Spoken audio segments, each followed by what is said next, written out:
Hey guys, it's Vicki and I'm back with another cooking recipe. Still struggling with how to position the camera for better effect and to get me in the video, but it's just not working on my kitchen island. Today I'm making a beef and broccoli in the crock pot, which I've never made before. So the recipe called for a chuck pot roast, about 2 pounds. So I just got that at Walmart. It's 2.5 pounds, not a big deal. You can say it.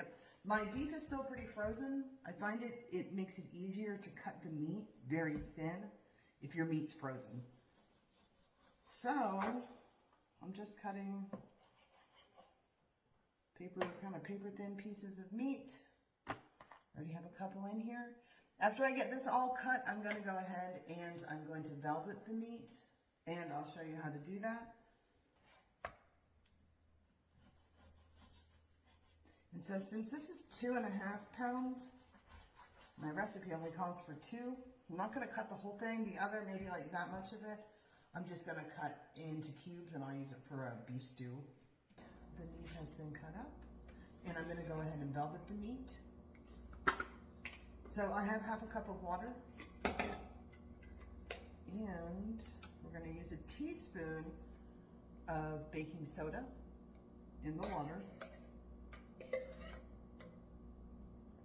I'm going to stir that up. All right, once your baking soda is mixed into the water, you're just going to pour that over the meat.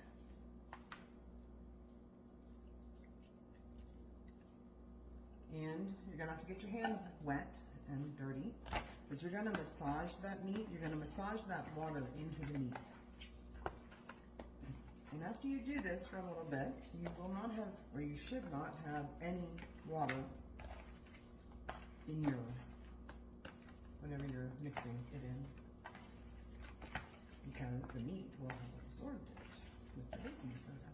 And what this is going to do, it's going to make your meat a crazy tender, and it is called velveting, V-E-L-V-E-T-I-N-G. Okay, it's finished. There's no water. There was 1/2 cup, and now there's like no water left. So this goes into I'm going to cover it and put it in the refrigerator for about 15 minutes. Then we're going to take it out and we're going to rinse under. You're going to have to clean your sink afterwards, but it's worth it. You're going to run this meat under cold water, squishing it around, getting all that baking soda off of it and kind of squeezing it and getting the excess water out. But I can show you that as well. All right, we're back. My meat is velveting, so I'm going to go ahead just to save time and make the sauce. So it says I need 1 cup of beef broth, good old Walmart, Great Value brand. So we've got 1 cup of beef broth. We need 1/2 cup of soy sauce. I'm gonna try 1 cup of beef broth, 1/2 cup of soy sauce,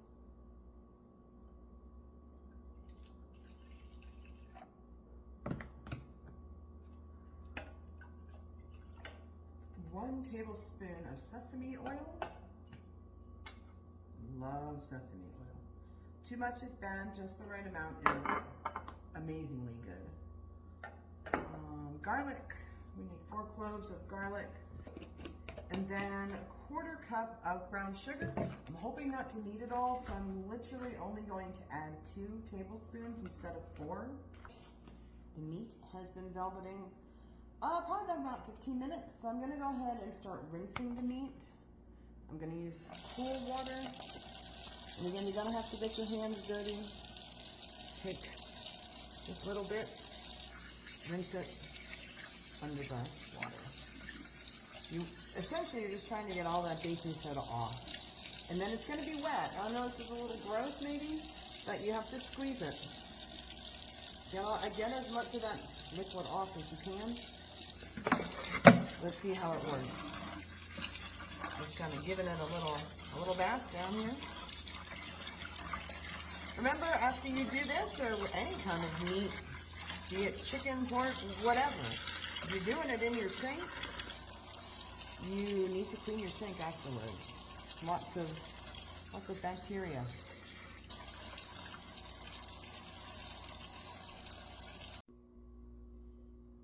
All right, we are ready to get it into the crock pot. The recipe says it takes only 4 hours, so I will let you know at that. Sometimes they're fast or sometimes they're slow, but this is the sauce that we made, and I'm just going to put the velveted meat into the sauce. If you don't want to velvet your meat, you don't have to. It didn't say to do it. I just know that it will be more tender. I'm using my Instapot as opposed to my crock pot. My crock pot is really the big one, so I felt like this was just a better size. But I'll be using the Instapot as a slow cooker, not a pressure cooker. The sauce, now that it's been sitting, has come into its own and is smelling pretty good.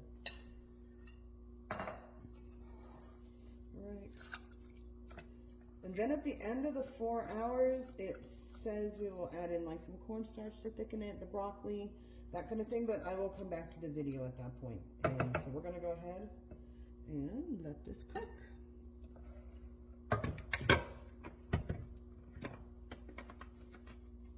Always helps if your stuff's plugged in and ready to go.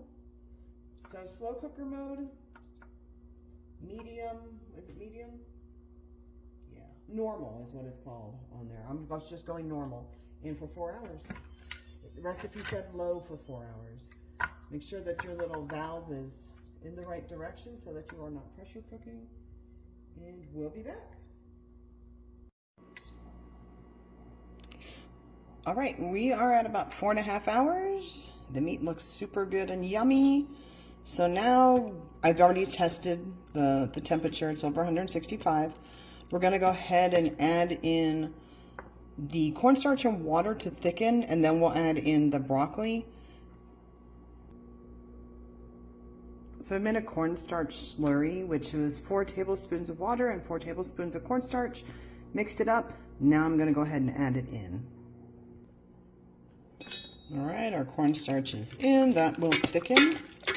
And I'm going to go ahead and add in the broccoli. I'm lazy, so I am just using frozen broccoli. It says now to leave this cook for about half an hour. I'm guessing just so that your broccoli gets cooked up. Looks nice. All right, we're going to close the lid back up. Look at how pretty that is. We're going to close the lid back up and let it cook. We'll see you for dinner.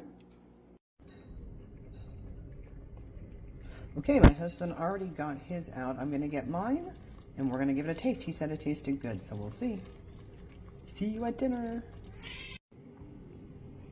The ingredient list and the instructions are in the description. Thanks for watching. Let me know if you try it.